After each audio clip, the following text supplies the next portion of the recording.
भाई जो गुरु बचन पे डट गे, कट गे फंड 84 के।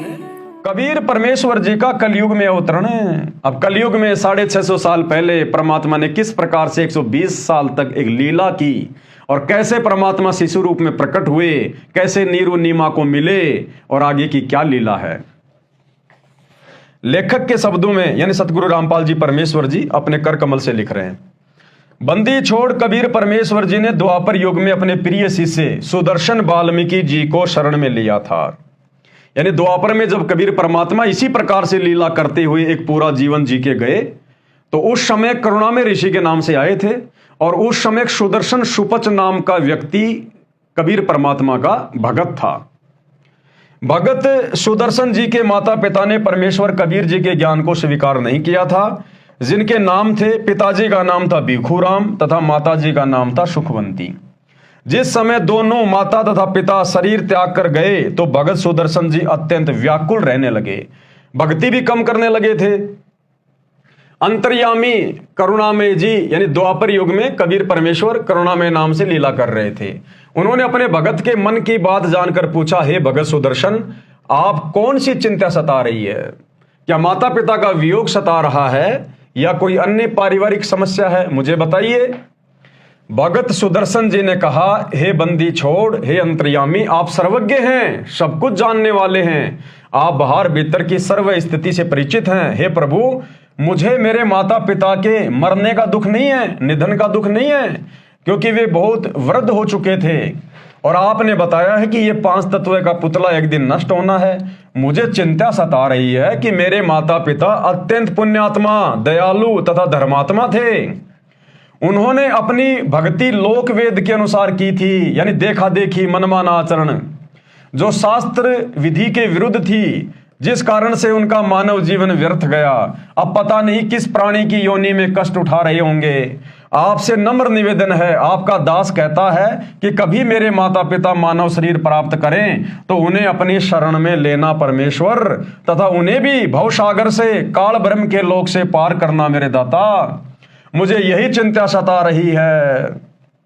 अब भाई और बहनों, शिक्षा आप और हमने भी लेनी है,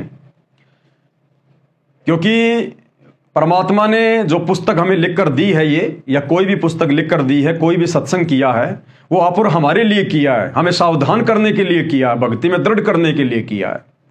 तो जो कमजोरी द्वापर युग में जब कबीर परमात्मा करुणामय ऋषि के नाम से आए हुए थे और ये सुपच सुदर्शन नाम का भगत उनका फॉलोवर था, जो कमी अपने माता पिता के प्रति मोह ममता में आसक्त होकर भगत सुपच सुदर्शन ने दिखाई, आप और हमने वर्तमान में नहीं दिखानी है।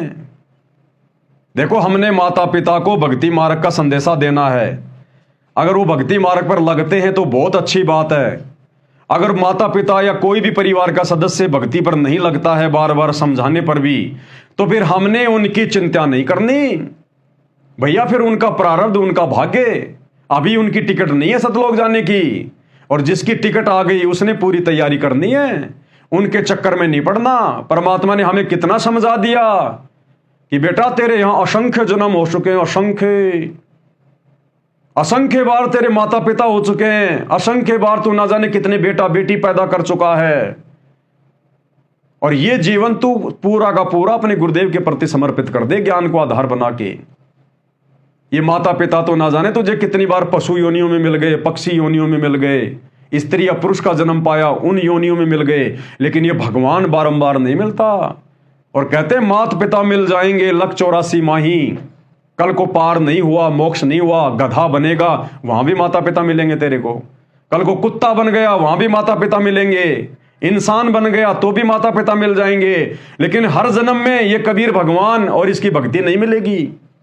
इसलिए परिवार के सदस्यों को, रिश्तेदारों को समझाओ जरूर, प्रार्थना करो, विनती करो बारंबार। अगर नहीं मानते हैं तो फिर उनको अपने हाल पे छोड़ दो, फिर अपने आत्म कल्याण की चिंता मुख्य तौर पर रखो कि मैं रह गया तो फिर मेरा भी यहां पर सत्यानाश है। तो भाई और बहनों, जो गलती द्वापर युग में सुपच सुदर्शन ने की, वो गलती आप और हमने बिल्कुल भी नहीं करनी।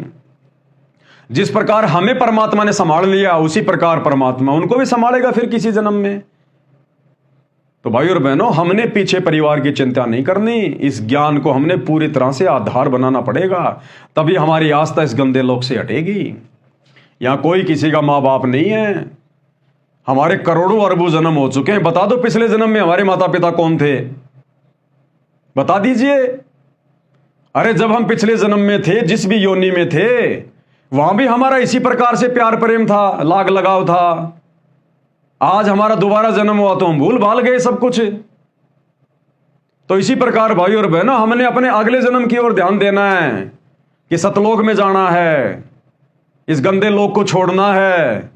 हमने फिर उनकी चिंता में अपना समय और अपना समाज से बर्बाद नहीं करनी। ये गलती हम वर्तमान के कलयुग की पिछली पीढ़ी वाले भक्तों ने नहीं करनी अगर मोक्ष चाहिए तो। परमेश्वर कबीर जी ने सोचा कि ये भोला भगत सुदर्शन माता पिता के मोह में फंसकर काल जाल में ही रहेगा। अब देख लो, परमात्मा ने यहां स्पष्ट कर दिया कि यह भी बहुत बड़ा काल का जाल है। अंतिम समय में परिवार के किसी भी सदस्य की चिंता सताना। अरे जहां आशा तां बाशा होई, मन कर्म वचन सुमरियो सोई। परमात्मा कहते हैं अंत समय में जब तेरा शरीर छूटेगा, उस समय तेरी जहां तेरी इच्छा होगी, तेरी आस्था होगी, तेरा ध्यान होगा, वही जाएगा। अगर सतलोक में होगी तो सतलोक जाएगा। बेटा बेटी में, माता पिता में, कार कोठी संपत्ति में होगी तो यही गधा बन के वापस जन्म लेना पड़ेगा। तो सुदर्शन सुपचन की वही हालत थी उस समय। परमेश्वर कबीर जी ने सोचा ये भोला भगत सुदर्शन माता पिता के मोह में फंसकर काल जाल में ही रहेगा।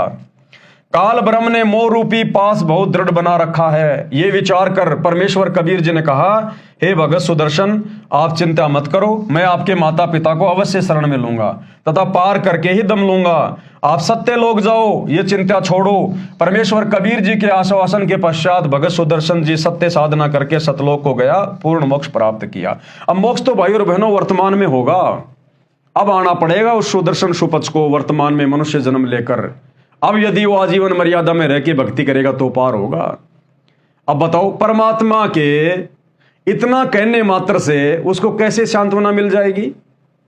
अरे यही सारी बातें तो कबीर परमात्मा द्वापर युग में उस सुदर्शन सुपुत्र को समझाया करते थे, और लाखों बार बताई होगी, हजारों बार सत्संग करके समझाई होगी। जब हजारों बार के सत्संग का उसके ऊपर असर नहीं पड़ा, तो अब कबीर परमात्मा ने लास्ट में एक बार वही बात फिर से बोल दी, तो क्या वो समझ जाएगा? तो यहां तो परमात्मा उस भगत की मतलब महिमा के विषय में कि भाई वो पार हो गया। पार होने का मतलब है कि उसको मनुष्य जन्म मिलते रहेंगे।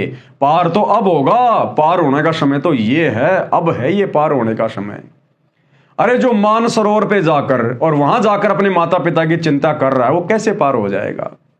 तो भाई और बहनों, आप और हमने गलती बिल्कुल भी नहीं करनी है। भाई जो गुरु बचन पे डट गे, कट गे फंद 84 के, कट गे फंद 84 के, कट गे फंद 84 के।